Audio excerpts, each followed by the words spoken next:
Hi folks, Dave, the Honest Audiophile. This is the Fiio FT5, and these are my Honest Audiophile impressions. I want to thank Fiio for providing the FT5 for a review. Greatly appreciate it. Fiio, you rock. All right, so the Fiio FT5, this will set you back $450 from your bank account. It is a planar open back headphone, has a 90mm planar driver, 36 ohms of impedance, 96 decibels of sensitivity, and it weighs 456 grams. The Fiio FT5 comes in this black box, a little bit of branding, born for music. And then on the back side, you have some specs, and oh, we have a high-res sticker. It's gotta sound good. Inside, you get some accessories like a little carrying bag. You get a nice hard shell carrying case, a little Fiio branding, nice strap. And then you open it up here, and on the inside you have a big bed for the headphones to sit in, a little area for your cable to strap in, and then a place for some adapters to be placed.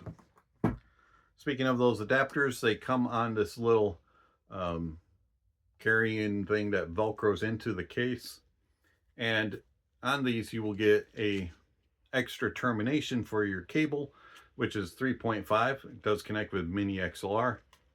And then you get a 1/4 inch adapter, and you get a 4.4 to XLR cable. Speaking of the cable, it looks like this. Terminations into the headphones are 3.5. They are kind of proprietary. Might be somewhat hard to connect, but you may be able to find some cables that can connect. I did not try it, as I was very content with this cable. It's 1.5 meters long.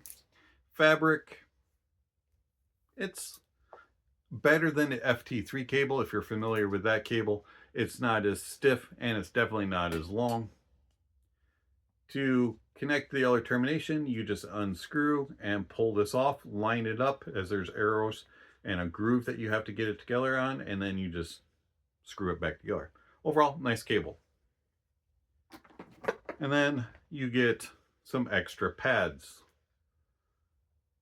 These are the suede pads. These actually came installed on the FT5, and I swapped them out for the protein leather pad. To swap out the pads, it's very simple. You take your headphone and you just pull on it. And as you can see, there's little clips on the back. And then on the headphone itself, there's a little area for you just to line it up, and it connects. Now, the differences that I noticed with the pads. Suede pads, you get a very meaty, beefy type of sound signature. It's very thick and full sounding in the bass. It's more about the quantity than the quality. Kind of goes into one note mode, gets a little bloated in the mid bass and upper bass regions. And then the treble region, it becomes very warm and very thick sounding, and you lose some air. It becomes a little bit stuffier, a little bit more cozy, intimate sounding. And the overall, the presentation is just very, just warm and thick and ooey gooey type of sound with the suede pads.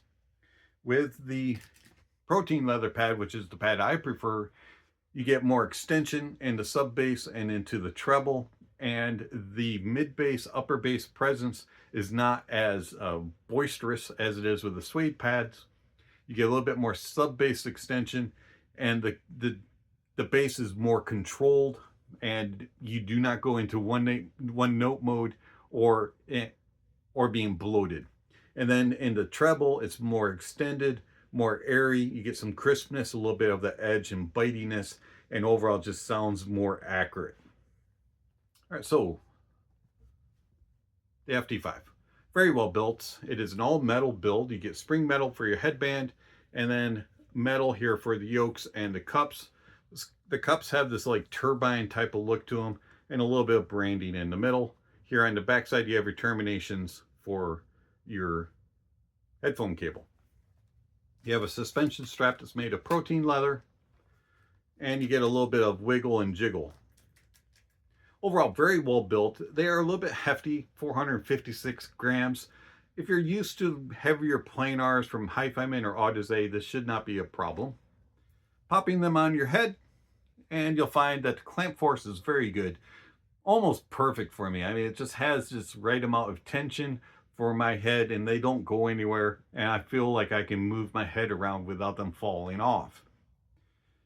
And it doesn't feel like they're vice gripped to my head at all. Suspension strap does a very good job of dispersing the weight throughout, and even at 456 grams, they don't feel heavy. I do find that they're rather comfortable for a couple hours, and then they'll start getting warm on the ears. I found that the suede pads were a tad warmer than the leather pad, protein leather pad. Isolation of outside noises really doesn't exist. These are an open back headphone. The Fiio FT5, being 36 ohms of impedance and 96 decibels of sensitivity, is not the easiest planar to drive, but it's not the hardest. I did find that dongles were able to kind of get them to volume, but they weren't the best sounding. Now, they were tolerable to listen to, and if you used a balanced dongle, it kind of improved things a little bit, but I wouldn't use a dongle with the FT5. DAPs. I found that the DAPs that I used, which were the Hibby R5 Gen 2 and the Sony NWA105, were able to push the FT5 okay volume-wise, and it was an improvement over the dongles, but it still wasn't quite bringing out the capabilities of the FT5. So I preferred the FT5 on a desktop setup. And my preferred desktop setups to use were the Mytek Liberty DAC 2 and Mytek HPA, also the Aune S9C Pro and the Aune S17 Pro. I found that some of the other lower budget friendly setups also were able to push the FT5 very well. Something like a Fiio K11, Aune X1S GT, and the JDS Labs Atom Plus stack all did a very good job of driving the FT5, and I found them to be very pleasurable.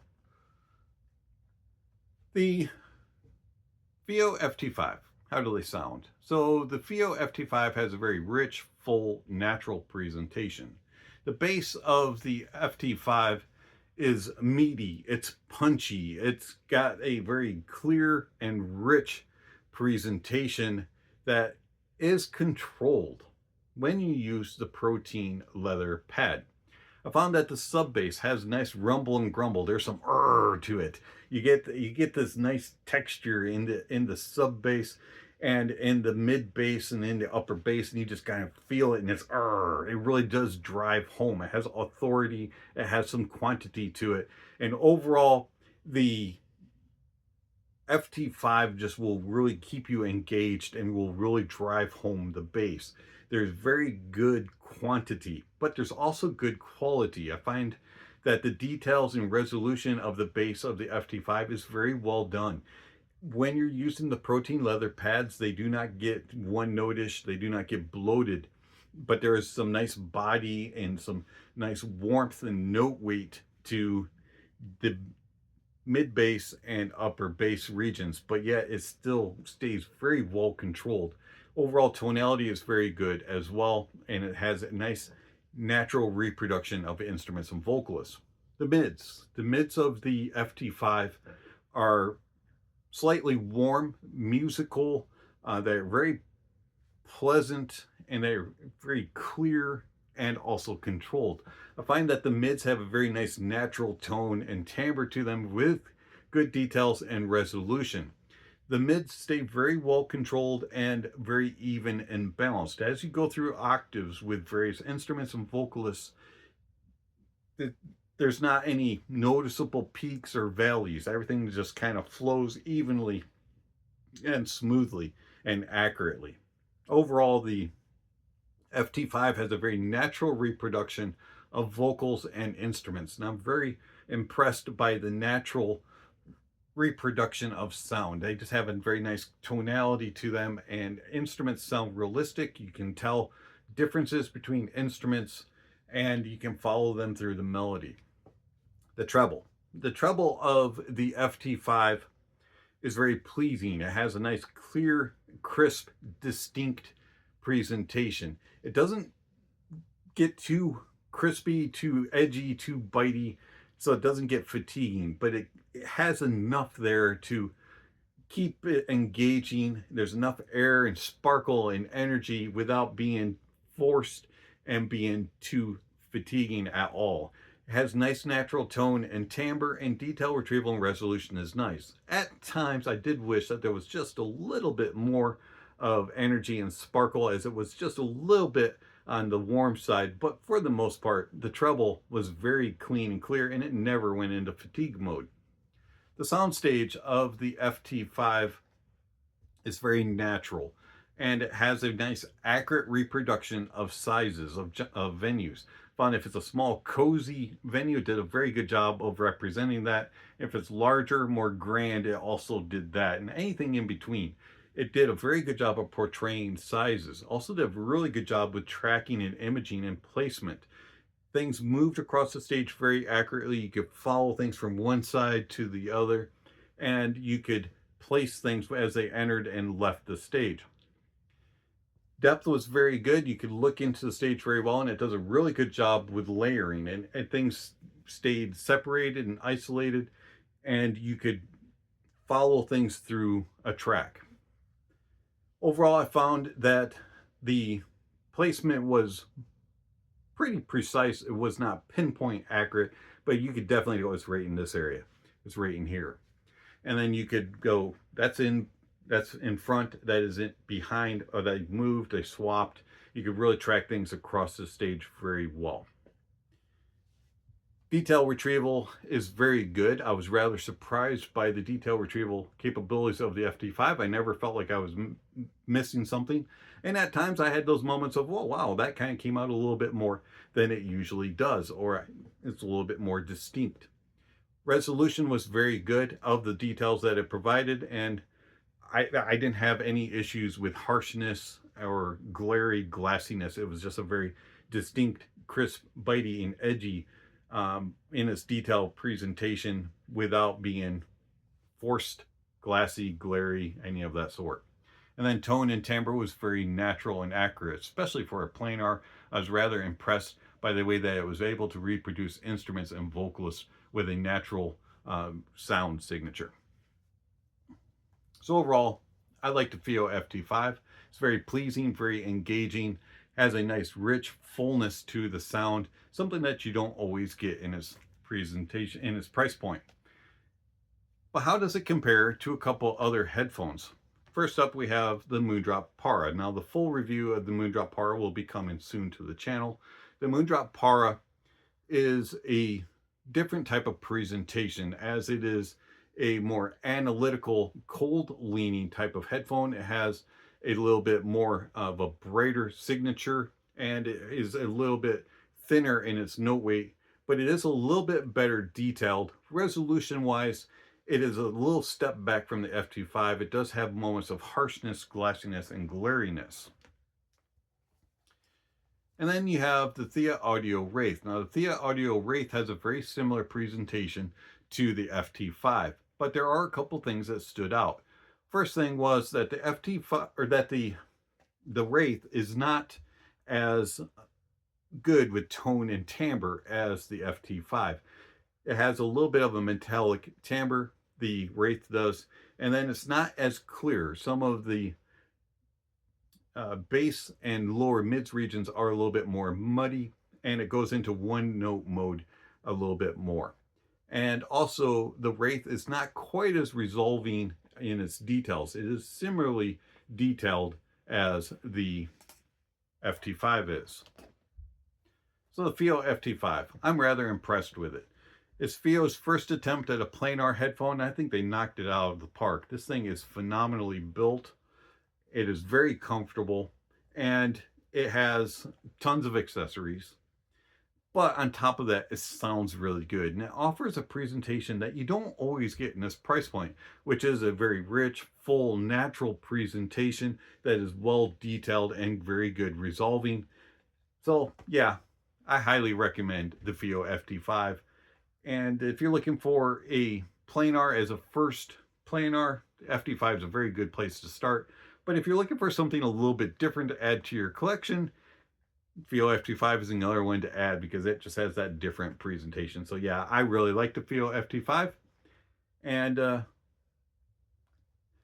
highly recommend it. It's been Dave, the Honest Audiophile. Thank you for watching, and I'll catch you on the next video. Speaking of next video, somewhere on the screen, subscription links, notification bells. If you haven't already, please check those off. Don't forget to give a thumbs up or a thumbs down to the video, and check out all the links down below. There's all kinds of information on there regarding how you contact channel, follow channel, support channel. Speaking of supporting the channel, I want to thank my supporters through Patreon and YouTube memberships. Thank you very much for all that you give to the channel. It's much appreciated. If you're interested in supporting the channel, there's all kinds of ways that you can do that. Through one-time gifts with PayPal and Venmo, or through monthly subscriptions with Patreon and YouTube memberships. You can get some various types of benefits like access to my private Discords, early access to videos, and all that kind of stuff. So check out the links down below. If you're interested in supporting the channel, it would be much appreciated. Also, check out all the links down below. There's all kinds of other information down there, like gear recommendations, music recommendations, and all kinds of other things. So check out those links down below. And lastly, don't forget to enjoy the music, and that honesty is the best policy.